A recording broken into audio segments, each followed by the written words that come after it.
전능하사 천지를 만드신 하나님 아버지를 내가 믿사오며 그 외아들 우리 주 예수 그리스도를 믿사오니 이는 성령으로 잉태하사 동정녀 마리아에게 나시고 본디오 빌라도에게 고난을 받으사 십자가에 못 박혀 죽으시고 장사한 지 사흘 만에 죽은 자 가운데서 다시 살아나시며 하늘에 오르사 전능하신 하나님 우편에 앉아 계시다가 저리로서 산자와 죽은 자를 심판하러 오시리라. 성령을 믿사오며 거룩한 공예와 성도가 서로 교통하는 것과 죄를 사하여 주시는 것과 몸이 다시 사는 것과 영원히 사는 것을 믿사옵나이다. 아멘. 찬송가 521장입니다. 찬송 521장입니다.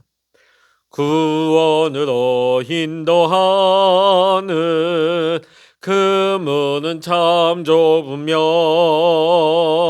생명으로 인도하는 그 길은 참 험하니 우리 몸에 지워있는 그 더러운 죄짐을 한없이 벗어놓고 힘써서 들어갑시다. 구원으로 인도하는 그 좁은 문 들어가 영생으로 인도하는 그 생명길 갑시다. 이 세상에 많은 사람 큰 문으로 들어가 넓은 길로 갈지라도 멸망으로 끝나니 세상 헛된 부귀영화 모두 내어버리고 주의 말씀 순종하여 그 생명길로 갑시다. 구원으로 인도하는 그 좁은 문 들어가 영생으로 인도하는 그 생명길 갑시다. 구원의 문 열렸으니 주의 공로 힘입어 주저 말고 들어가서 생명길로 갑시다. 구원의 문 닫힌 후에 들어가고 싶으나 한 번 닫힌 구원의 문 또 열려지지 않으리. 구원으로 인도하는 그 좁은 문 들어가 영생으로 인도하는 그 생명길 갑시다. 아멘. 이 시간 우리에게 주시는 하나님의 말씀 신약성서 로마서 3장 19절부터 마지막 절 31절까지입니다. 신약성서 243면 로마서 3장 19절로부터 마지막 절까지 함께 읽겠습니다. 우리가 알거니와 무릇 율법이 말하는 바는 율법 아래에 있는 자들에게 말하는 것이니 이는 모든 입을 막고 온 세상으로 하나님의 심판 아래에 있게 하려 함이라. 그러므로 율법의 행위로 그의 앞에 의롭다 하심을 얻을 육체가 없나니 율법으로는 죄를 깨달음이니라. 이제는 율법 외에 하나님의 한 의가 나타났으니 율법과 선지자들에게 증거를 받은 것이라. 곧 예수 그리스도를 믿음으로 말미암아 모든 믿는 자에게 미치는 하나님의 의인이 차별이 없느니라. 모든 사람이 죄를 범하였음에 하나님의 영광에 이르지 못하더니 그리스도 예수 안에 있는 속량으로 말미암아 하나님의 은혜로 값없이 의롭다 하심을 얻은 자 되었느니라.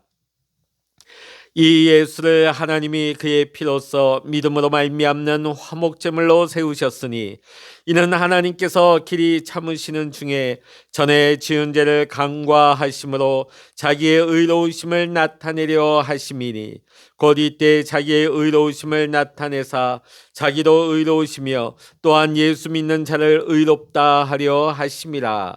그런즉 자랑할 데가 어디냐? 있을 수가 없느니라. 무슨 법으로냐? 행위로냐? 아니라 오직 믿음의 법으로니라. 그러므로 사람이 의롭다 하심을 얻는 것은 율법의 행위에 있지 않고 믿음으로 되는 줄 우리가 인정하노라. 하나님은 다만 유대인의 하나님이시냐? 또한 이방인의 하나님은 아니시냐? 진실로 이방인의 하나님도 되시느니라. 할례자도 믿음으로 말미암아 또한 무할례자도 믿음으로 말미암아 의롭다 하실 하나님은 한 분이시니라. 그런즉 우리가 믿음으로 말미암아 율법을 파기하느냐? 그럴 수 없느니라. 도리어 율법을 굳게 세우느니라. 아멘. 할렐루야. 오늘 이 아침 함께 기도하시는 우리 사랑하는 모든 믿음의 성도 여러분과 여러분의 가정과 또한 여러분의 기도의 제목 위에 오늘도 하나님의 크신 은혜와 평강의 축복과 기도 응답의 축복이 오늘 이 시간 여러분 모두와 함께 하시기를 주의 이름으로 간절히 축원합니다. 노르웨이의 국민 화가이고 표현주의의 화가이며 판화 작가인 뭉크를 여러분 기억하십니까? 이 화가의 가장 역작이라고 할 수 있는 것은 절규입니다. 절규. 아마 여러분 입을 벌리면서 좀 벌리고 있는 그런 그림 한번 보신 적 있으실 겁니다. 뭉크의 절규. 한번 오늘 기도 시간 끝나고 한번 검색해 보시면 어떤 그림인지 아하 이 그림 하실 거예요. 뭉크의 절규가 뭉크 화가에 있어서 역작입니다. 자, 이 절규보다 1년 전에 그린 작품이 절망입니다. 자, 1년 사이에 첫 해에는 절망을, 그 다음에는 절규, 이 그림을 그렸습니다. 자, 뭉크는 왜 이렇게 절망, 절규 이런 류의 그림을 그렸을까? 거기는 다 이유가 있습니다. 그는 어렸을 때부터 아주 불행했습니다. 아버지는 자녀들을 학대했고 5살 때 어머니가 죽었습니다. 어머니를 대신하던 누나까지 일찍 죽고 여동생은 정신병원에 입원했습니다. 그런가 하면 뭉크 자신은 광기에 휩쓰인 연인으로부터 총을 맞기까지 했습니다. 뭉크는 이런 절망적인 상황 가운데서 절망과 절규의 그림을 그릴 수밖에 없었던 것이죠. 자, 제가 이런 말씀을 드리는 것은 뭉크처럼 오늘 우리 주변에도 보면 절망과 절규를 하고 있는 사람들이 참 많습니다. 여러 가지 이유로 절망하고 있는 것이죠. 근데 여러분, 이 세상에서 우리가 보고 있는 절망은 진짜 절망이 아닙니다. 진짜 절망이 무엇일까요? 우리가 앞서 보았던 로마서 1장부터 3장 20절까지 사도 바울은 인류의 타락과 심판의 불가피함에 대해서 계속해서 말해왔습니다. 유대인이든 이방인이든 어느 누구 하나 예외 없이 모든 사람이 다 타락했다는 것이에요. 이로 말미암아 모든 사람이 죄인이고 이것 때문에 모든 사람은 하나님의 진노와 심판을 피할 수 없게 되었다 하는 것이 지금까지 우리가 본 로마서의 앞부분의 결론이지요. 오늘 본문의 말씀에 와서 사도 바울은 이 사실을 다시 한번 언급하고 있습니다. 23절입니다. 모든 사람이 죄를 범하였음에 하나님의 영광에 이르지 못하더니 인간은 죄로 인하여서 하나님의 영광에 이르지 못합니다. 하나님께 다가갈 수 없고 하나님과 함께할 수도 없으며 하나님의 살아계심을 체험할 수도 없고 하나님의 능력을 체험할 수도 없고 하나님의 사랑을 체험할 수도 없는 것입니다. 그러다가 결국에는 나중에는 사망에 이르게 되어지는데 이 사망이 끝나버리는 사망이 아닙니다. 영원히 끝나지 않는 심판과 형벌과 고통, 영원한 죽음을 의미하는 것입니다.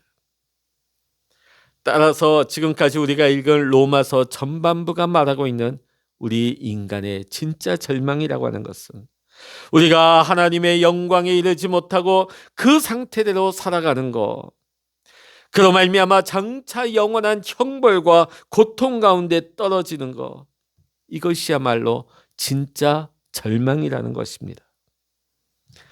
그렇다면 여러분, 인간에게 소망은 없는 것일까요? 그냥 우리는 이런 절망 가운데 살다가 영원히 죽을 수밖에 없는 그런 절망스러운 인생일까요? 우리는 소망을 말할 수 없는 것일까요? 오늘 본문은 바로 이 질문에 답을 하고 있습니다. 세상적이고 인간적인 방법으로는 인간이 결코 구원의 자리에, 소망의 자리에 이를 수 있는 길이 전혀 없습니다. 그러나 단 하나의 방법, 유일한 길이 있습니다. 그것이 21절부터 나오고 있죠. 이제는 율법 외에 하나님의 한 의가 나타났으니 그 의가 무엇일까요? 곧 예수 그리스도를 믿음으로 말미암아 모든 믿는 자에게 미치는 하나님의 의라고 22절은 말씀하고 있습니다. 하나님께서는 예수님을 통하여 우리를 의롭게 하는 길을 여신 것입니다. 이렇게 우리를 의롭게 하시는 길에는 차별이 없습니다. 혈통으로 인한 차별도 없고 어떤 계급으로 인한 불평등도 없는 것입니다. 인류 모두에게 골고루 미치는 하나님의 의가 주어진 것입니다. 그건 좀 더 구체적으로 이 의는 무엇일까요? 그것은 전적으로 타락하여서 하나님의 진노의 심판을 피할 길이 없는 우리 인간들을 구원하시기 위해 하나님께서 죄 없으신 아들 예수님을 대속의 제물로 삼으신 것입니다. 예수님은 두 가지를 만족시키셨습니다. 첫 번째는 죄를 범한 인간은 반드시 심판을 받아야 한다는 하나님의 공의를 만족시키셨습니다.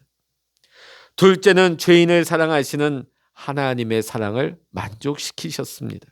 그런데요, 오늘 본문의 말씀은 예수님께서 하신 일에 대해서 좀 더 놀라운 표현을 사용하고 있습니다.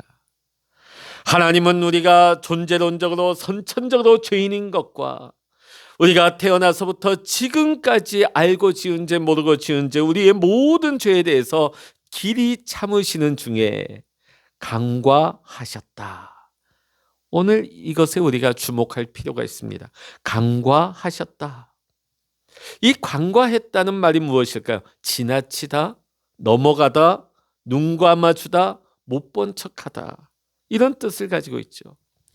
예전에 실비보험 광고에 이런 문구가 나온 적이 있습니다. 묻지도 않고 따지지도 않고, 묻지도 말고 따지지도 말고, 간과한다는 거죠. 하나님께서 우리의 죄에 대해 묻지도 않고 따지지도 않는다는 뜻입니다. 그리고 그 죄의 결과를 하나님께서 해결하신다는 뜻입니다. 그런데 여러분, 하나님께서 우리의 죄를 간과하신다 하는 것은 그저 그냥 못 본 척하겠다 이런 의미만이 아닙니다. 시편 103편 12절의 말씀을 보게 되면 동이 서에서 먼 것 같이 우리의 죄가를 우리에게서 멀리 옮기셨으며 하나님은 우리의 죄들과 불법들을 우리에게서 멀리 옮겨 놓으셨다고 말씀하십니다. 근데 그걸 어느 정도로 멀리 옮기셨느냐? 동이 서에서 먼 것 같이. 여러분, 북극과 남극의 거리는 한 2만 킬로 정도 된다고 합니다. 자, 그러면 여러분, 동에서부터 서해까지의 거리는 어느 정도 될까요? 여러분, 동쪽에서 서쪽으로 간다면요, 가도 끝이 없습니다. 왜냐하면 동과 서의 정한 지점이 없기 때문이죠. 그러니까 동과 서의 거리는 끝없는 거리인 것입니다. 이처럼 하나님께서는 우리의 죄들을 그렇게 멀리 옮기셨다는 말씀인 것입니다. 얼마 전에 보니까 한 유명 가수가 음주 사고를 내서 그것이 큰 논란이 된 적이 있습니다. 화제거리가 됐죠. 그때 사람들이 지탄을 받았던 이유 중에 하나가 뭡니까? 블랙박스에 메모리 카드를 꺼내가지고 심지어 보니까 그 기획사 담당자가 먹어버렸어요. 왜 그랬을까요? 그 증거가 복구되지 않게끔, 왜? 어딘가 버리면 찾아낼 테니까. 또 자기가 지운다고 하지만 그 메모리 카드만 있으면 요즘 기술로 얼마든지 복구할 수 있거든요. 그러니까 아예 복구가 불가능하게끔 그 메모리를 없애버린 것입니다. 삭제해버린 것이죠. 오늘 그렇게 표현할 수 있을 것입니다. 오늘 하나님께서 우리의 죄와 우리의 불법을 동이 서에서 먼 것 같이 멀리 옮겨 놓으셨다. 아예 복구가 안 되게끔 삭제시키셨다. 이렇게 표현할 수 있을 것입니다. 사랑하는 성도 여러분, 오늘 본문의 1차 결론이 무엇일까요? 원래 우리 인간은 하나님 앞에서 절망적인 존재였습니다. 그러나 하나님께서 예수 그리스도로 말미암아 우리의 실수와 잘못과 범죄를 이제는 기억하지 아니하시고 이미 삭제해 버리셨습니다. 여러분이 이것이 얼마나 놀라운 일입니까? 자, 그런데 오늘 본문의 말씀을 보면 절망적인 죄인이었던 우리를 하나님께서 단순히 간과해 주신 것 정도가 아닙니다. 여러분, 이런 경우가 있습니다. 예전에 대한항공 여객기가 미국 LA를 향해서 떠났습니다. 자, 강원도 원주 상공에 이르렀을 때에 그 비행기에 타고 있던 아이가 갑자기 심한 고열과 호흡곤란, 구토를 일으키기 시작합니다. 발작을 일으키기 시작한 거예요. 이미 비행기는 정상 항로에 진입을 해서 계속 가야만 되는 겁니다. 너무나 상황이 급박하니까 승무원들이 그 기내 중에 타고 있는 의사를 급히 찾았다니 아마 의사 선생님이 있었던 것 같아요. 진단을 해보니까 빨리 병원으로 가야 되는 상태이다. 계속해서 가게 되면 생명이 위험할 수 있다. 이 사실을 기장에게 알리게 되고 기장은 이것을 회사에 알리게 되어집니다. 그리고 기술을 다시금 인천공항으로 돌리게 되어집니다. 자, 그런데 우리가 이해해야 될 것은 여객기가 그냥 내려올 수 있는 것이 아닙니다. 사실 항공유, 그 비행기에 싣고 있는 엄청난 연료가 무게가 어느 정도 되느냐? 72.6톤이나 된다고 합니다. 그걸 그대로 싣고는 착륙할 수가 없어요. 엄청난 무게와 충격 때문에. 그러니까 도착지에 가면 그게 다 소진되니까 그걸 계산해서 내려가서 그냥 내려가는데, 지금 강원도 원주 상공에서는 이 무게의 연료가 그대로 있는 것이죠. 자, 결국 어떻게 됩니까? 인천공항에 내리기 전에 이 엄청난 70톤이 넘는 연료를 하늘에서 다 버립니다. 그 비용이 무려 당시 가격으로 4천만 원 정도. 또 연료비뿐만 아니라 이 착륙료 여러 가지 비용까지 해서 당시 이 비행기가 다시 인천공항으로 돌아오는데 5천만 원 정도의 비용이 다시금 들었다고 합니다. 여러분, 5천만 원이라고 하는 대가를 지불하기는 했지만 결국은 이 어린 생명을 살리게 된 것이죠. 항공사가 5천만 원의 엄청난 비용을 지불했지만은 그로 말미암아 한 생명이, 어린 생명이 생명을 얻게 된 것입니다. 하나님께서는 저와 여러분의 허물과 죄를 간과하셨습니다. 그것을 삭제하셨습니다. 자, 그런데 거기에는, 그러기 위해서는 엄청난 대가 지불이 있었다는 것을 우리는 알아야 합니다. 그 희생을 오늘 본문은 예수님께서 희생 제물이 되셨다고 표현하고 있습니다.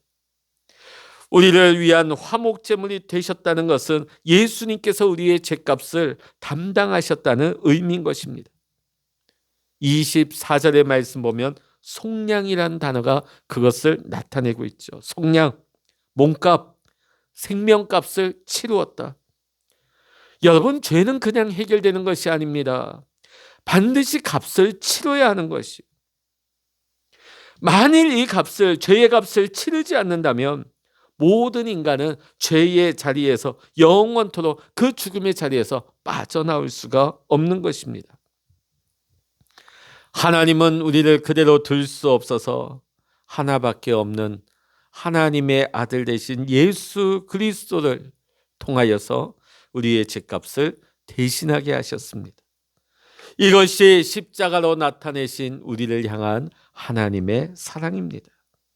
한 어린이의 생명을 구하기 위해 항공사에서 5천만 원 이상의 값을 지불한 것처럼 오늘 하나님께서는 그 어떤 세상의 큰 돈으로도 해결할 수 없는 온 인류의 죄와 우리가 그로 말미암아 당해야 될 심판을 해결할 방법을 예수님을 통하여서 우리의 모든 죄의 문제를, 심판의 문제를 해결하여 주신 것입니다. 여러분, 이 얼마나 감사한 일입니까? 스스로 대속제물이 되신 예수님으로 인하여 우리는 절망의 자리에서 이제는 소망과 기쁨의 자리로 옮겨지게 된 줄로 믿습니다. 자, 그러면 이제 우리가 절망의 자리에 있는 인간들이 해야 될 것은 무엇일까요? 우리는 절망의 자리에서 우리를 옮겨주시는 예수님을 믿어야 하는 것입니다. 예수님이 십자가의 죽으심으로 말미암아 자신을 향한 하나님의 진노를 없애주셨다는 것을 우리는 믿어야 하는 것입니다. 십자가의 예수님께서 죄인을 긍휼히 여기시는 하나님의 사랑이라는 것을 믿어야 하는 것입니다. 이 두 가지를 믿을 때에 하나님은 그를 의롭다 하시는 것입니다. 여러분, 이것을 믿는 자는 2000년 전에 예수님의 그 십자가의 죽으심이 오늘 우리의 삶의 실제가 되는 것입니다. 그러나 예수님을 믿지 않는 자, 예수님으로 인하여 내 죄가 도말되고 하나님의 사랑이 우리 가운데 임하였다는 것을 믿지 못하는 자에게는 여전히 우리는 죄와 저주 아래 절망의 인생을 살아갈 수밖에 없는 것입니다. 그런데 여러분, 우리가 기억해야 될 것은 우리가 믿으려고 한다고 해서 믿어지는 것이 아니라는 것입니다. 여러분, 이 믿음은요, 내가 믿으려고 해서 되는 것이 아닙니다. 이 믿음도 하나님께서 주셔야 하는 것입니다. 인간이 믿음을 만들어낼 수 있는 것이 아닙니다. 자, 오늘 본문의 말씀 27절과 28절의 말씀 읽어봅니다. 그런즉 자랑할 때가 어디냐? 있을 수가 없느니라. 무슨 법으로냐? 행위로냐? 아니라 오직 믿음의 법으로니라. 그러므로 사람이 의롭다 하심을 얻는 것은 율법의 행위에 있지 않고 믿음으로 되는 줄 우리가 인정하노라. 여러분, 우리가 의롭다 하심을 받은 후에 그렇기 때문에 우리는 자랑할 수가 없다는 거예요. 내가 믿은 것이 아닌 거예요. 유대인들은 할례와 율법을 받은 것으로도 얼마나 자랑을 했습니까? 그런데 우리가 앞에서 봤죠. 그게 잘못이다. 그러나 믿음으로 의롭게 된 사람은 우리가 자랑할래야 자랑할 게 하나도 없습니다. 왜냐하면 화목제물 대신 예수 그리스도를 믿음으로 말미암아 그 은혜로 말미암아 우리가 은혜를 입었기 때문입니다. 의롭다함을 받았기 때문입니다. 그런데 그 믿음조차 하나님께서 우리에게 허락하신 선물이기 때문입니다.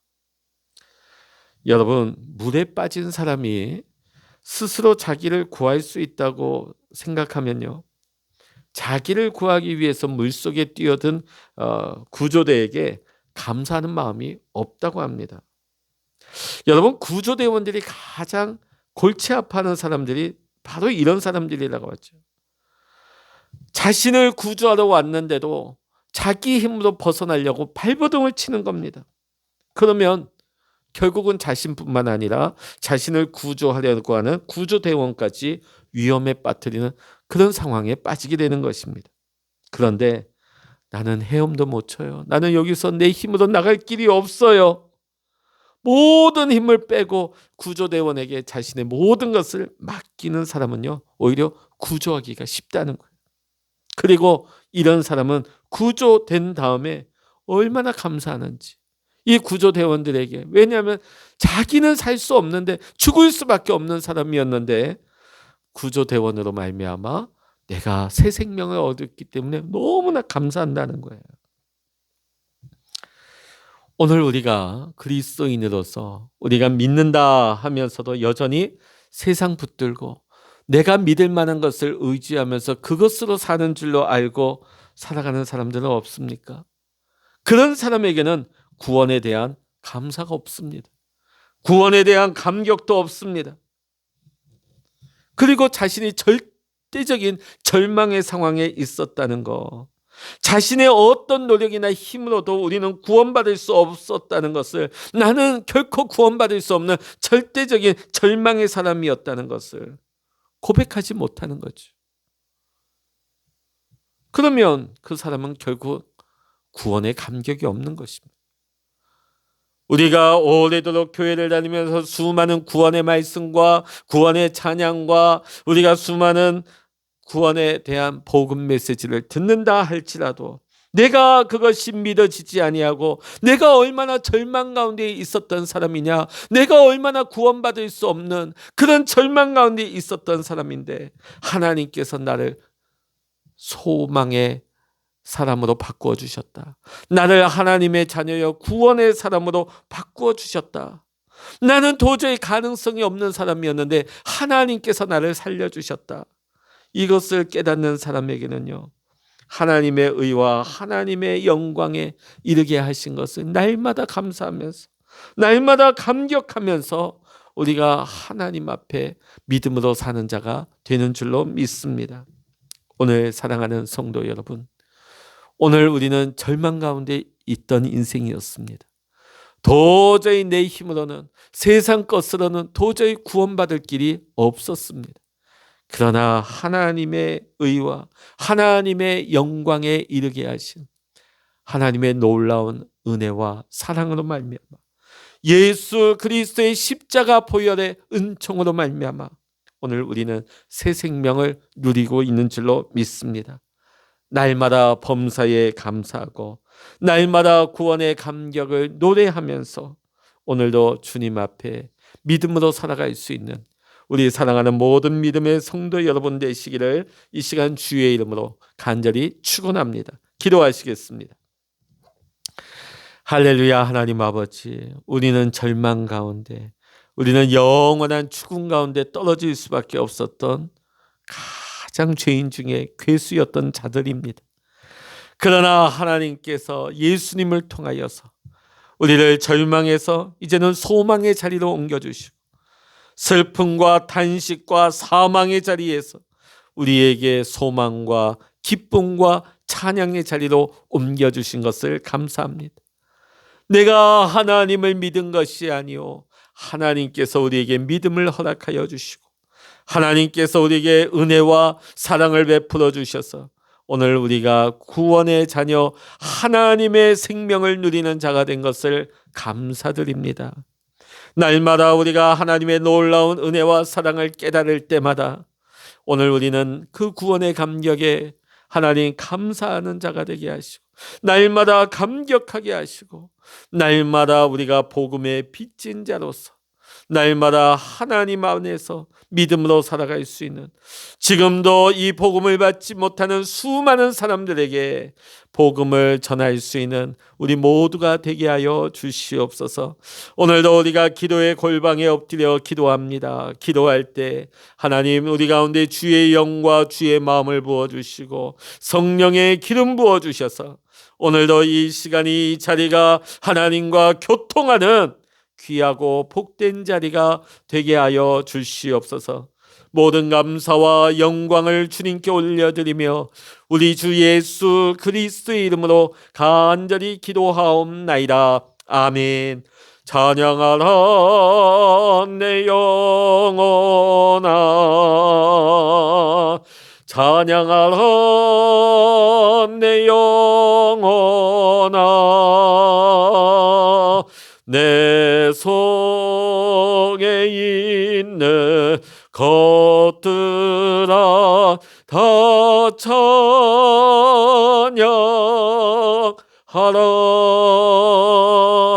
기도하라 내 영혼아,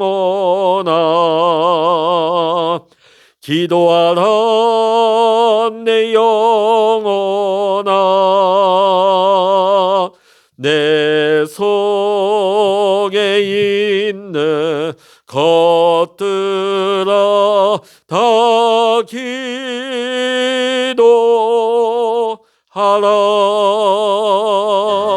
주여 일창으로 합심하여 기도하십니다. 주여